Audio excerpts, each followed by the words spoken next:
기자회견이나 이런 걸 통해서 주장하는 것들은 사실은 적법한 계약 해지 사유라고 보여지지는 않습니다. 사실 현실적으로 봤을 때 뉴진스가 사용할 수 있을 가능성은 거의 없다고 보시면 될 것 같아요.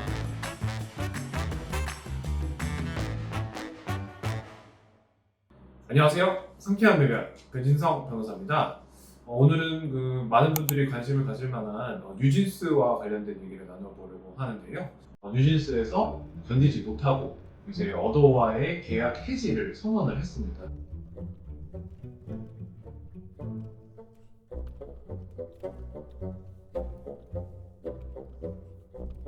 일단 가장 궁금해하시는 거는 뉴진스가 계약 해지를 했다고 하는데 이 계약 해지가 가능한 것인지에 대해서 궁금해하시는 분들이 많아요. 사실 계약이라는 게 한쪽에서 일방적으로 해지하기가 어렵다라고 알고 계시기 때문에 당연히 그렇게 생각하실 수 있는데, 연예인과 소속사 간의 계약은 저희가 흔히 전속 계약이라고 표현을 하는데요. 이 연예인과 소속사 간의 그 신뢰 관계가 바탕이 되는 계약이기 때문에 사실은 이 신뢰가 깨질 경우에는 계약이 유지하기가 어려운 게 사실입니다. 어도어가 주장하는 것처럼 이렇게 뉴진스와의 계약을 계속 유지하고 이런 거는 사실 법적으로 거의 불가능할 것으로 보이고요. 다만 이제 뉴진스의 잘못으로 이 계약이 해지가 된 것인지, 어도어의 잘못으로 이 계약이 해지가 된 것인지, 이 법정 다툼만이 남았다고 보시면 됩니다. 근데 이제 지금 현재 뉴진스가 밝힌 어도어가 계약 위반을 해서 시정을 요구한 이 5가지 사항을 봤을 때는 사실은 뉴진스의 주장이 그렇게 설득력이 있거나 법원에서 받아들여질 확률이 높아 보이지는 않습니다. 일단 이 뉴진스가 주장하는 것들이 이제 계약상 의무로 규정되어 있는지조차 의문일 뿐더러 중요한 계약상 의무라고 보기가 어려운 것들이 많거든요.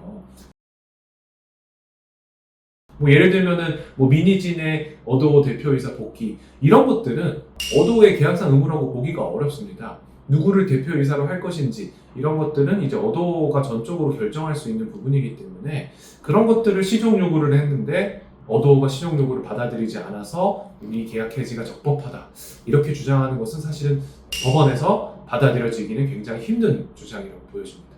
어쨌든 결과적으로 이 뉴진스의 계약 해지가 적법한 계약 해지인지 아니면 일방적인 계약 해지인지, 이것은 이제 나중에 법원에서 최종적으로 판단이 나기 전까지는 이제 아무도 알 수가 없는 노릇이죠.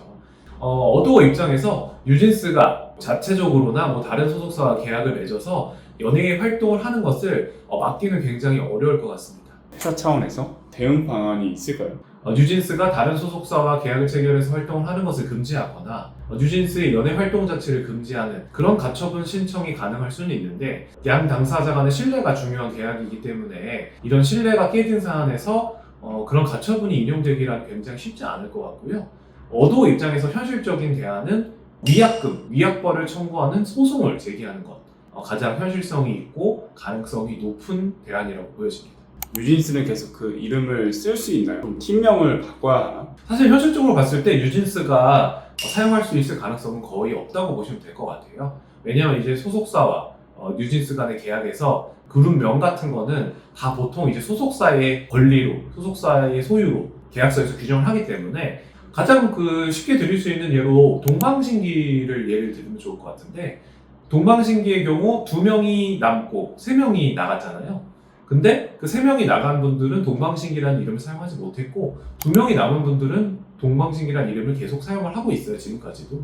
그것은 동방신기라는 이름을 소속사가 가지고 있기 때문에 그 소속사에서 이 동방신기라는 이름을 사용을 하는 것이고, 이 소속사를 나가서 다른 그룹을 차렸을 때는 이 동방신기라는 이름을 사용할 수가 없게 되는 것이죠. 뉴진스라는 이름을 사용할 수 있는 권리는 어도어한테 있다고 보는 게 옳을 것 같고요.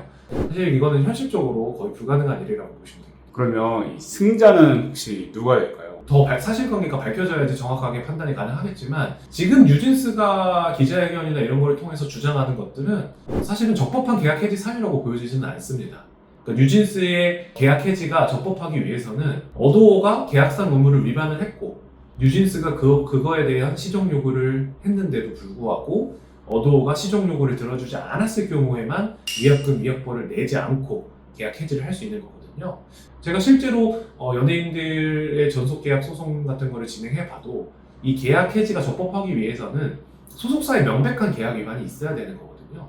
근데 뉴진스의 경우에는 어도어의 명백한 계약 위반이 있다고 보기가 어렵기 때문에 그 뉴진스보다는 어도어 쪽에서 승소할 가능성이 높은데 사실은 그 금액의 문제는 있습니다. 4천억에서 6천억이라는 금액 전부 승소가 가능할 것인지 아니면은 상당 부분 감액이 될 것인지 금액이 너무 크다 보니까 법원 입장에서도 100% 어도어의 손을 들어주기에는 쉽지 않고 좀 일부 감액되지 않을까 싶어요. 그래서 어도어가 청구하는 금액이 좀 감액이 돼서 그 중간 정도의 금액에서 이제 어도어가 승소하는 그런 결과가 나오지 않을까 예상을 해봅니다.